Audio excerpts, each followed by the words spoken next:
अगर आप मेरे चैनल पर नए हैं तो सब्सक्राइब करें और मज़ीद आने वाली कहानियाँ सुनने के लिए बेल नोटिफिकेशन को ऑन कर लीजिए। आइए कहानी सुनाऊं। एक ऐसी लड़की की कहानी जिसकी ख्वाहिशात ने उसको मौत के मुंह तक पहुंचा दिया। ये एक सच्चा और खौफनाक वाक़या है जो मेरी बहन रमशा के साथ पेश आया। मेरा नाम शुमाइला है। हम लोग नॉर्थ कराची के रहने वाले हैं। अब हमने वो इलाका छोड़ दिया है जिस घर में हम सब घर वाले बहुत हंसी खुशी ज़िंदगी गुजार रहे थे, सिर्फ़ एक नादानी की वजह से।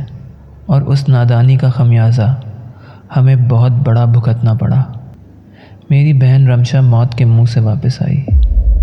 ख्वाहिशात इंसान को कहाँ से कहाँ ले जाती हैं कि कभी कभार वहाँ से पलटना बहुत मुश्किल होता है। मेरी छोटी बहन रमशा को ड्रानी मूवीज़, ड्रानी बातें, ड्राने नावल, ड्रानी कहानियाँ पढ़ने का बहुत शौक़ था। वो हर वक्त बस इन्हीं कामों में लगी रहती, पूरी पूरी रात किस्से कहानियाँ पढ़ती, जबकि मैं इस मामले में ज़रा डरपोक हूँ।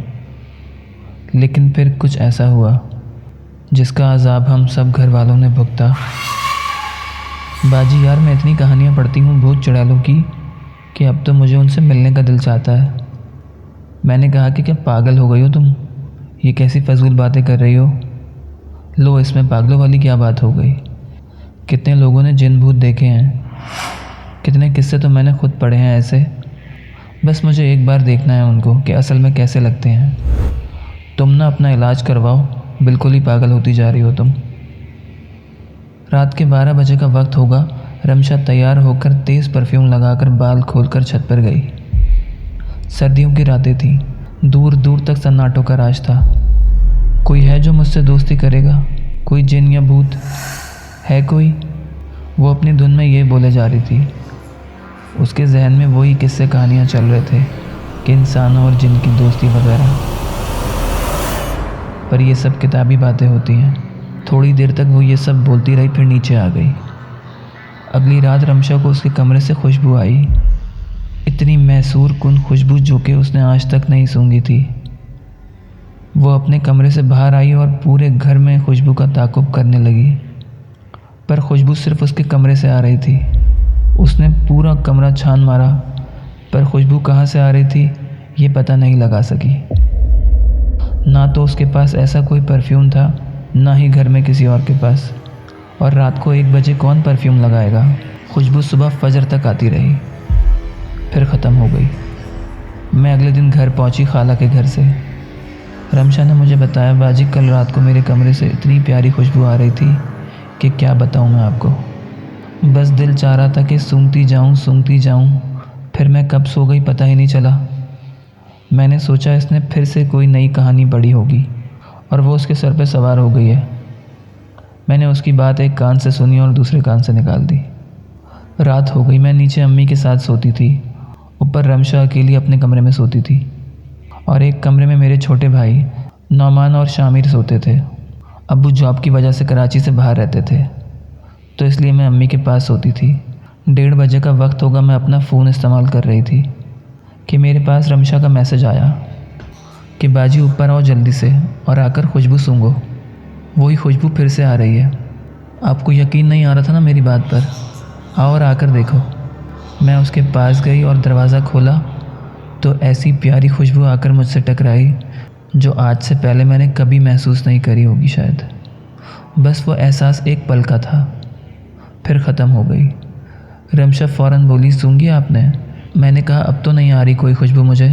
तो कहने लगी, आ तो रही है, पूरा कमरा महक रहा है। मुझे बस अंदर दाखिल होते हुए महसूस हुई थी, उसके बाद नहीं आई। तुमने कोई नया परफ्यूम लिया है क्या? नहीं बाजी, ये खुशबू पता नहीं कहाँ से आती है, जबकि अब मुझे कोई खुशबू नहीं आ रही थी, लेकिन रमशा को मुसलसल आ रही थी वो खुशबू। मैं वापस आकर अपने कमरे में सो गई। सुबह हुई तो नाश्ते पर सब मौजूद थे, पर रमशा अभी तक नहीं आई थी। मैंने शामिर से कहा कि जाओ रमशा को बुला कर लाओ, तो वो ऊपर गया रमशा को बुलाने। थोड़ी देर में वापस आ गया कि बाजी तो अभी तक पड़ी हुई सो रही है बेखबर, और उसके कमरे के कारपेट पर जगह जगह मट्टी पड़ी हुई है। मैं फ़ौरन ऊपर गई तो कारपेट पर जगह जगह काली मट्टी पड़ी हुई थी, जैसे किसी के कदमों के निशान होते हैं। मैंने रमशा को उठाया तो वो उठ गई। मैंने पूछा कि ये क्या है, ये मट्टी कहाँ से आई तुम्हारे कारपेट पर? तुम रात को छत पर गई थी क्या? तो बोली नहीं भाई, मैं क्यों जाऊँगी इतनी रात को छत पर, शायद खिड़की से आई होगी मट्टी। पूरा दिन खैर से गुजरा। रात का टाइम था, रमशा अपने कमरे में थी कि उसको फिर से वही खुशबू आई। अब वो सिर्फ उस खुशबू को सूंघती थी और सूंघते सूंघते सो जाती थी। ये सिलसिला 7 रोज़ तक जारी रहा। फिर एक रात को रमशा घर में बेचैन दीवानों की तरह घूमती फिर रही थी। रात के 2 बजे थे। वो कुछ ढूंढ रही थी।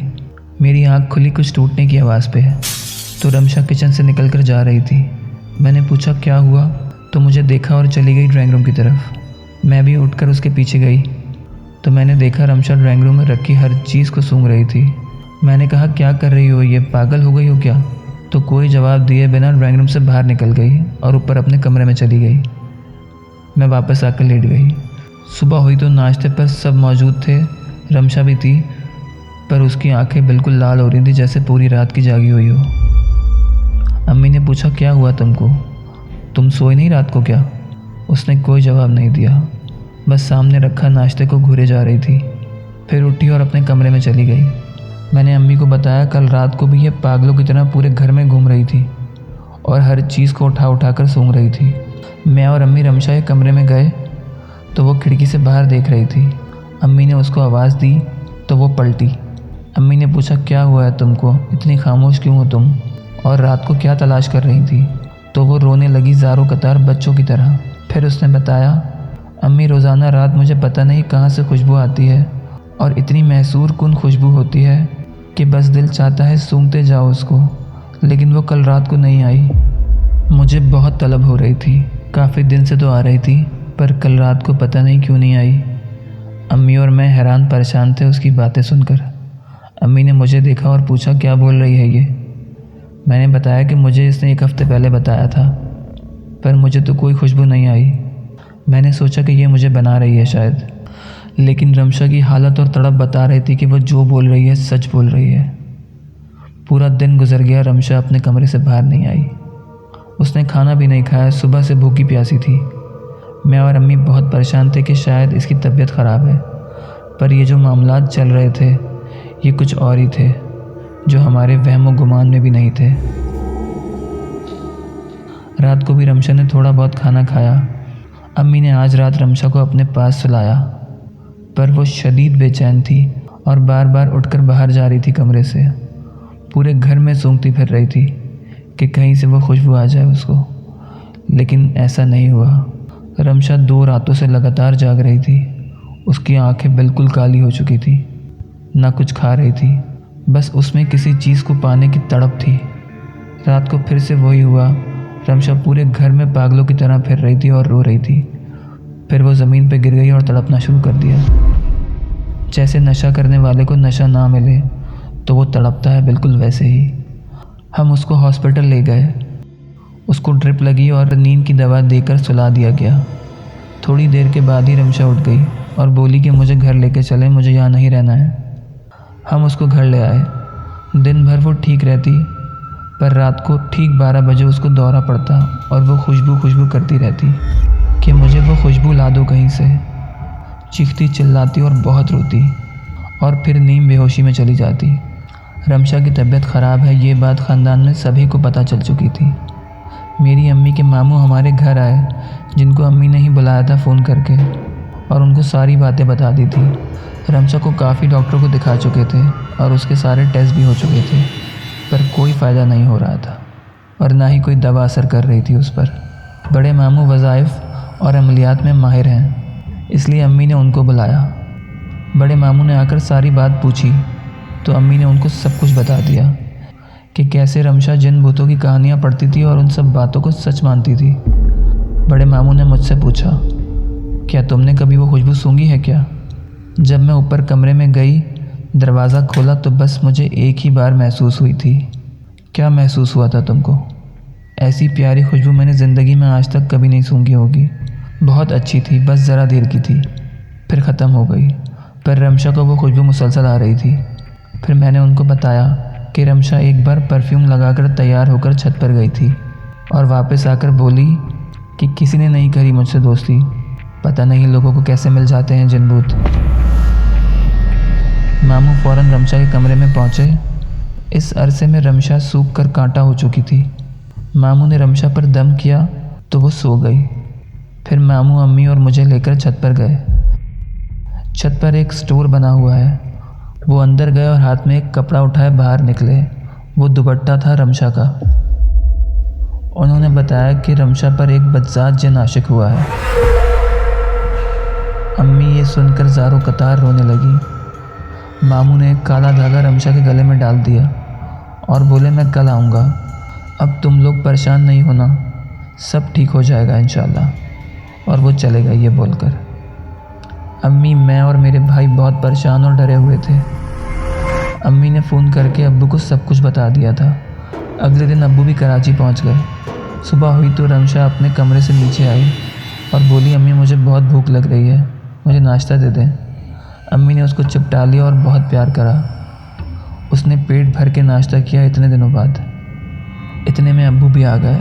सभी बहुत परेशान थे, पर रमशा की तबीयत बेहतर लग रही थी। दोपहर का टाइम था। बड़े मामू भी आ गए।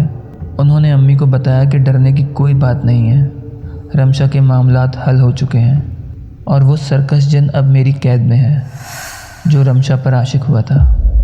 मामू ने रमशा से बातों बातों में उगलवाया तो रमशा ने बताया कि मुझे जिन देखने का बहुत शौक़ था, तो मैं उस रात तेज़ परफ्यूम लगाकर बाल खोलकर छत पर गई और मैंने छत पर जाकर शिद्दत से ये अल्फाज कहे कि मुझे जिन्नात से दोस्ती करनी है।